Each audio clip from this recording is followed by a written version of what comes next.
Hello students, good morning to all of you.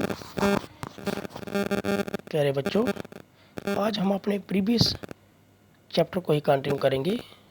हमारा जो previous chapter था वो हमने लिया था क्लास 7th सब्जेक्ट ज्योग्राफी था, और इसमें हमारा चैप्टर नंबर था 3, chapter name over changing earth. Dear student, over changing earth का मतलब हमारी बदलती पृथ्वी। इसमें हमने सबसे पहले लिथोस्फेरिक प्लेट के बारे में पढ़ा, फिर उसके टेबल के बारे में पढ़ा। बाद में हमने वोल्केनो क्या होता है, रेन वाटर क्या होता है, वर्क ऑफ द रिवर क्या होता है, work of the sea, work of ice और वर्क ऑफ विंड क्या होता है। इन सब को हमने कंप्लीट पढ़ लिया था। आज हम इसकी एक्सरसाइज करेंगे, और एक्सरसाइज के मुताबिक सबसे पहले इसके करेंगे हम क्वेश्चन आंसर्स। क्वेश्चन आंसर में सबसे पहला क्वेश्चन है, answer the following question, why do the plate move. जो प्लेट्स होती हैं लिथोस्फेरिक पार्ट में, लिथोस्फेरिक पार्ट जो किसका बना हुआ है वो है अर्थ क्रस्ट और मेंटल का कुछ हिस्सा। उसमें जो प्लेट्स होती हैं वो कैसे मूव करती हैं। तो क्वेश्चन जहाँ पर लिखे हुए हैं,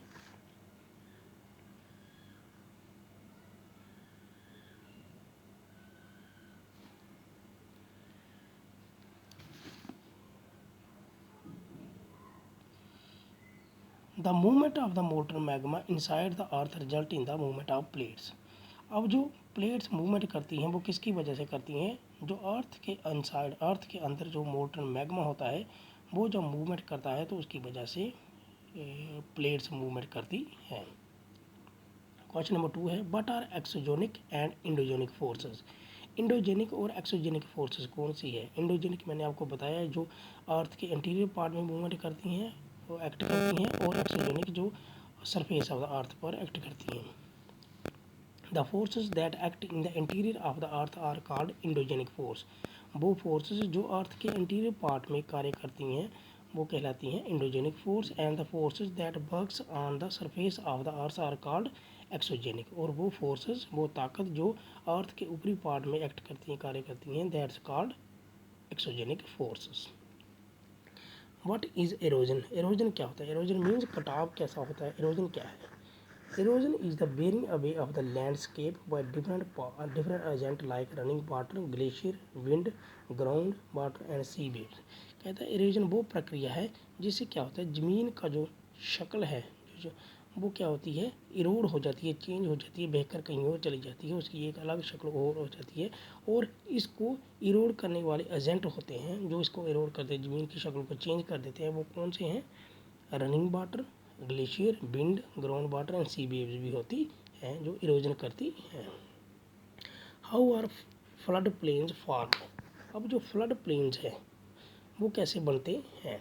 when a river overflow its banks it result in the flooding of area surrounding it. जब कोई नदी क्या दरिया, जब कोई दरिया क्या करता है, ओवरफ्लो करता है इसके किनारों पर, तो ये किस में बदल जाती है, ये फ्लडिंग करती है, जो सराउंडिंग एरिया होता है उसको फ्लड में बदल देती है। व्हेन इट फ्लड, और जब ये फ्लड होता है, it deposit layer of fine soil and other material called sediment. ये क्या करती है, जितने भी फाइन सॉइल होती है, मिट्टी होती है, और अदर मटेरियल जैसे सेडिमेंट, उनको इकट्ठा करती है उनके साइड पर। This farming of fertile layer of soil called food prints. अब ये जो उसके साइडों पर क्या हो जाता है, मटेरियल इकट्ठा हो जाता है, सॉइल, मिट्टी वगैरह, मिट्टी और जो सेडिमेंट्स वगैरह जो फाइन होते हैं, उन सब को क्या कहा जाता है, फ्लड प्लेन कहा जाता है। What are sand dunes. Sand dunes क्या होते हैं, रेत के पहाड़ जिनको कहते हैं sand dunes. Sand dunes are heaps of sand deposit at a place by the wind action in the desert area. Sand dunes और हीप्स ऑफ सैंड, यानी कि रेत के ढेर होते हैं, रेत की किस्म की पहाड़ियाँ डिपॉजिट किसके द्वारा डिपॉजिट होती हैं, हवा की एक्टिविटी से, हवा के एक्शन से वो होती हैं। और किन एरियाज़ में, डेजर्ट एरिया में। डेजर्ट एरिया में हवा के एक्शन के द्वारा जो रेत के ढेर बन जाते हैं उसको सैंड ड्यून्स कहते हैं। How are beach formed. जो बीचेस होते हैं, बीच वो कैसे फॉर्म करते हैं। The sea waves deposit sediment along sea shore the result in the formation of beaches.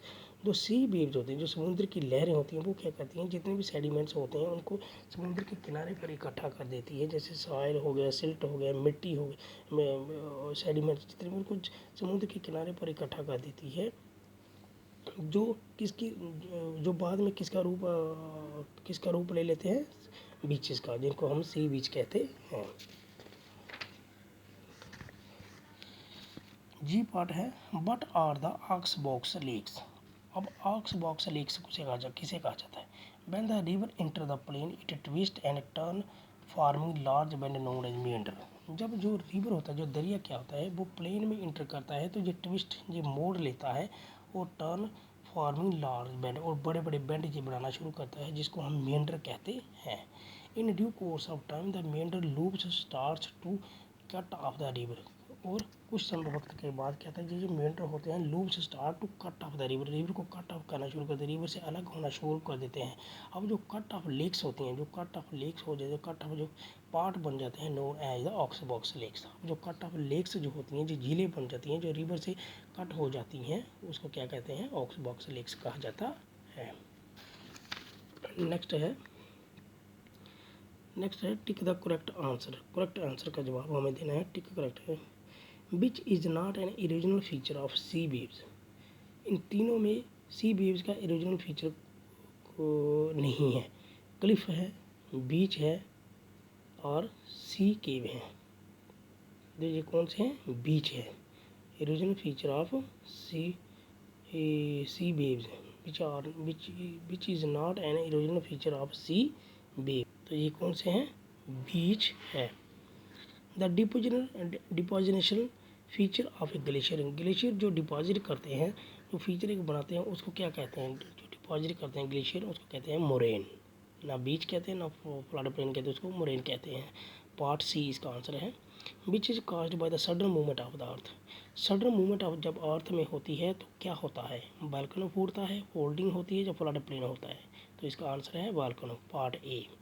Mushroom rocks are found in.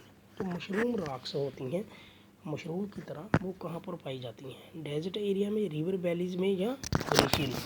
Desert area में, रिवर वैली में या ग्लेशियर में? तो ये पाई जाती हैं डेजर्ट्स एरिया में।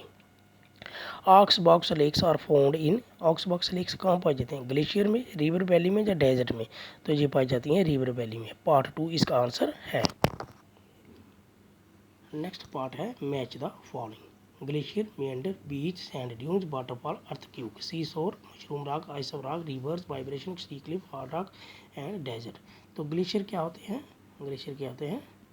River of ice. पहले के साथ सी पार्ट है। मेंडर्स होते हैं रिवर्स, मेंडर रिवर में बनते हैं तो डी पार्ट है, दूसरे के साथ डी पार्ट। बीच होता है सी शोर का किनारा, तो ये क्या कहलाएगा? सी शोर। सी शोर से बीच होता है, सी शोर समुद्र का किनारा।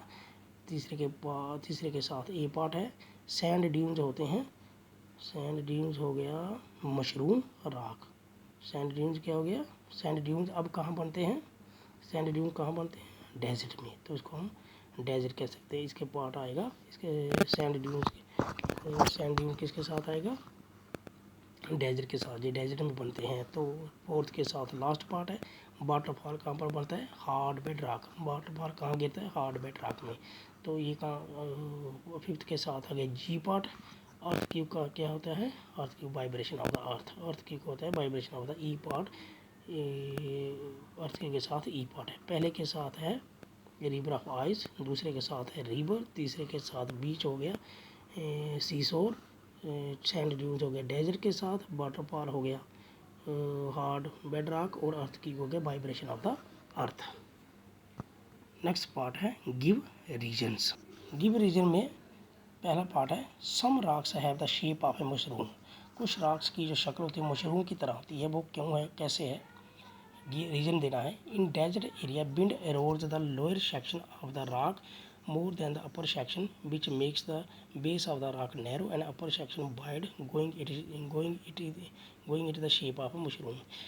जो डेजर्ट एरिया है वहाँ पर क्या होता है, जो हवा होती है, जो वो क्या करती है, जो रॉक्स होते हैं चट्टानों के नीचे वाले सेक्शन को ज़्यादा भगा कर ले जाती है, ज़्यादा उड़ा कर ले जाती है, लेकिन जो ऊपर वाला सेक्शन होता है उसको इतना उड़ा कर नहीं ले जाती है, जिससे क्या होता है कि जो राख का नीचे वाला सेक्शन है वो नैरो हो जाता है, वो खाली हो जाता है, पतला हो जाता है, और ऊपर वाला सेक्शन वाइड हो जाता है, चौड़ा हो जाता है, जिसको हम जो किसकी शक्ल ले लेती हैं, मशरूम की शक्ल ले लेती है, क्योंकि मशरूम नीचे से नैरो होती है और ऊपर से वाइड होती है, इसलिए इसको मशरूम राख कहा जाता है।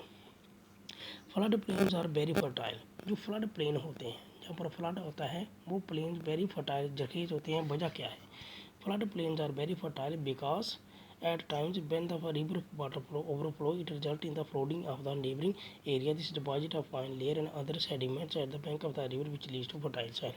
जब कोई नदी ओवरफ्लो करती है तो वो क्या करती है, जो सराउंडिंग एरिया होता है अपने बैंक का, उसको सबको बहा कर ले जाती है। उसमें वो सेडिमेंट भी होते हैं, मिट्टी भी होती है, फाइन मिट्टी भी होती है, तो एक लेयर सी वो बनाती है किनारों पर, तो उसमें फर्टाइल सॉइल होती है, जिसकी वजह से उसको क्या कहा जाता है, फर्टाइल फ्लड प्लेन्स कहा जाता है।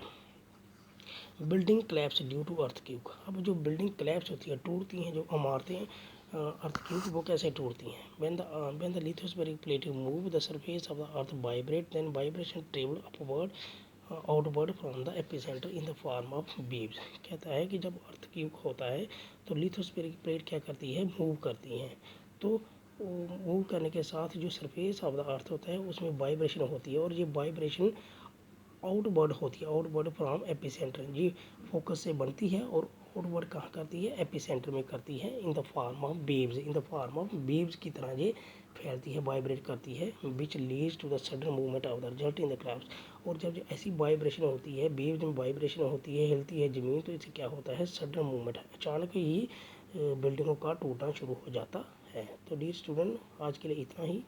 ये लेसन कंप्लीट हुआ। नेक्स्ट वीडियो में एक नए लेसन के साथ आएंगे, नए चैप्टर के साथ आएंगे। तब तक के लिए धन्यवाद।